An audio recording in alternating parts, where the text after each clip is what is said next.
Hello and welcome to Words to the Mothers. I'm Zena, mum blogger behind wordstothemothers.com, and this is what's coming up on today's show. It is really good. Coming up on today's show, I'll be catching up with singer-songwriter Christina Marie. Later, Ruth Wells of Clifton Wine School is feeding me gin like a true mum hero. But before all that, let's have a bit of potty talk. Okay, so joining me for today's show is Nikki Price. Give us a wave, my mum mate there. Hello. And we also have Helen Adams, star of Big Brother 2. Hello. Now mum of 2. And I thought it might be nice to get to know you a bit more again today. Really? After last time? After last you want to know time, me yeah. more? I think there's more to you. I think I can feel it. I can feel it. We've got to scratch that surface. You hold back. You're so shy. I am shy, but no, I'm not. So post Big Brother, did you feel a pressure to always look your best all the time when you're out and about? Probably not, no, because even before Big Brother, we were talking before, me and Nikki, I'm that sort of person who always does her hair and makeup, whatever. Yes. That's the only time when people know when I'm ill. My husband knows I'm ill when there's no hair and makeup going on.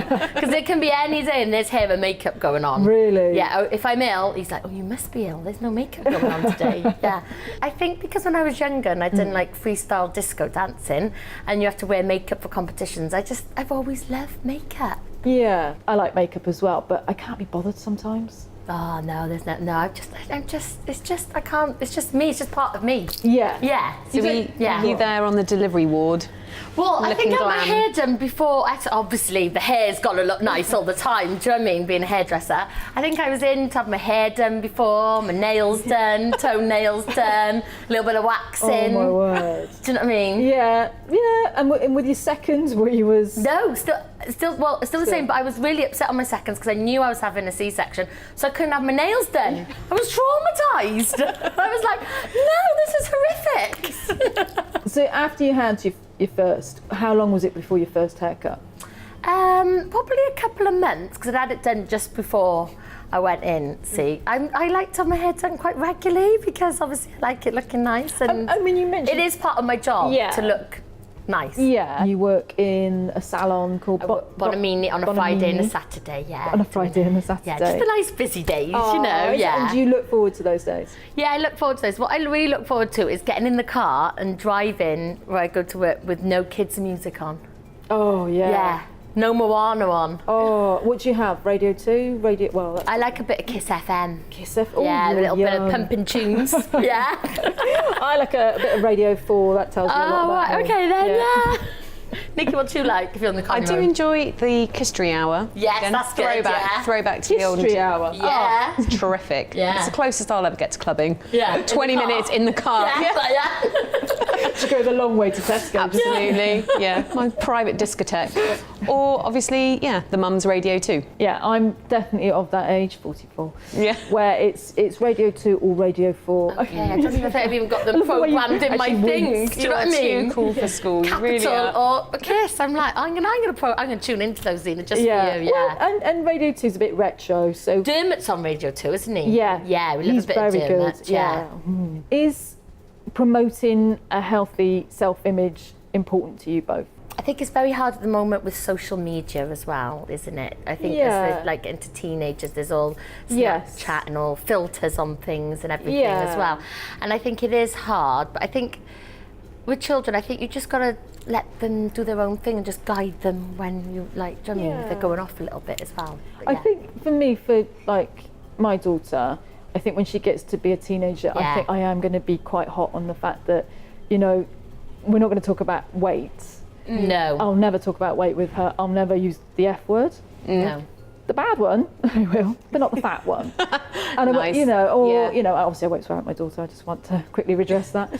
But I will kind of be keen for her to feel that she's comfortable. I agree, and I think having a son and a daughter, I want to I don't want the gender distinction, you know, because they're both kids, and so I try and make as much effort to tell my son that he looks nice as I would my daughter, you know, and that it isn't just being a girl that you have to look pretty or beautiful. Because and you forget with boys, they will come with their own set of pressures, and I don't want that either. And that's an excellent point, actually. Well, I think I lost the battle when they were toddlers anyway about choosing what they wear. My kids have always chosen what they wear, and I like to reinforce that as well now, that that's good. They can choose their own clothes. If they want to dress like a small lunatic, go for it. I'm happy. Do you know what? I think that's a brilliant toast. Here's to dressing and looking like a small lunatic. Cheers. Cheers.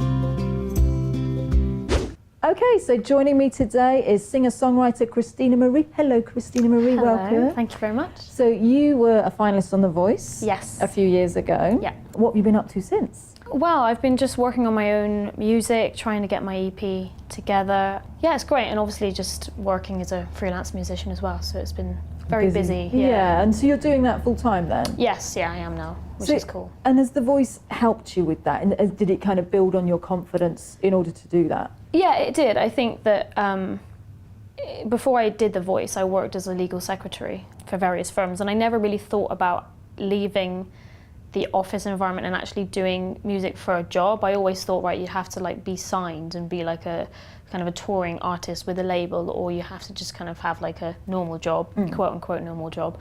But then after I got off the show, it kind of taught me a little bit more about the industry and how you would work and as a session singer and doing vocals for you know, other people's albums and live stuff and everything. And I just got a bit more of an interest in the kind of business side of being a kind of freelance musician. And so I'm very blessed to have a very supportive husband. And so at the start of this year, he just sort of said to me, you know, just leave your job and I'll support you, and I know that you can do it. And you know, that the show gave me the confidence, but also, you know, my husband's great. And oh, that's great. It's great that you've got the confidence, especially from a supportive husband. So what made you audition for The Voice? And you did also audition for X Factor as well, didn't you? X Factor I did when I was 15. I was still in school, kind of, I think I was in like year 10, just starting my GCSEs. And because the X Factor had lowered the age limit down, because it had to be 18, but the 1 year they lowered the age limit down. I remember that. I thought to myself, okay, well, I'll just do it and see what they say, because all my life, like in school and my family had always told me that, you know,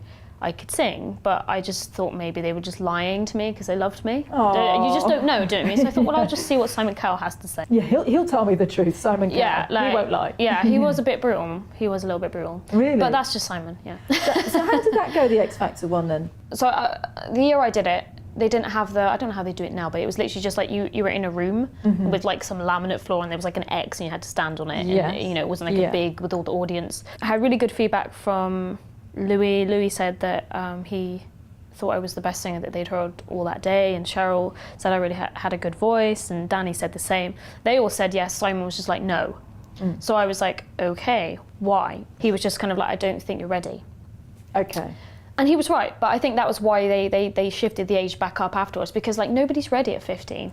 Do you know what I mean? Like nobody's ready. You don't know who you are as a person, let alone as an artist. Your hormones are everywhere. You're crying and then you're all right, and then you want your mum and then you want to be an adult. You just don't know where you are. Do you know what I mean? I know, and that must be, it's like such a responsibility for them to say, we're going to make you into a star at that age. Of course, yeah. It put me off doing TV because I thought, I didn't really enjoy that experience, so I don't know if I wanted to do it again. So then I just kind of doing all like the open mics around Bristol, so every Wednesday and Thursday, like, and I would just do that every week after work. And my friend said, oh, the BBC are going to be there. And I was like, okay, so I just went. So I just did my little set, and the guy came up to me afterwards, Dom, and he was just like, I think you're awesome, like, we'd love you to come on the show. And I was like, okay, but what show is it? Because I didn't know. And as soon as they said The Voice, I was like, instantly took back to my X Factor time, and I thought, well, maybe, I don't know if I want to do that again, you know. And all my friends kind of like egged me on and said, you know, just do it because you'll get the exposure. You're older now, like you'll be able to cope with it better. Like you know who you are as a person, and your voice. They were saying, you know, your voice needs to be heard, so just do it. So I went along. They were great, yeah. So it was interesting because if you get scouted, you don't have to like apply. Obviously, you get invited to an audition, and so I rocked up in Cardiff at this big hotel, and when I arrived, there was quite a ginormous line of people just like outside, but I had like the VIP treatment because I was scouted, so I just got to like bypass them all and go in, and then that was cool. And I just went along just to see.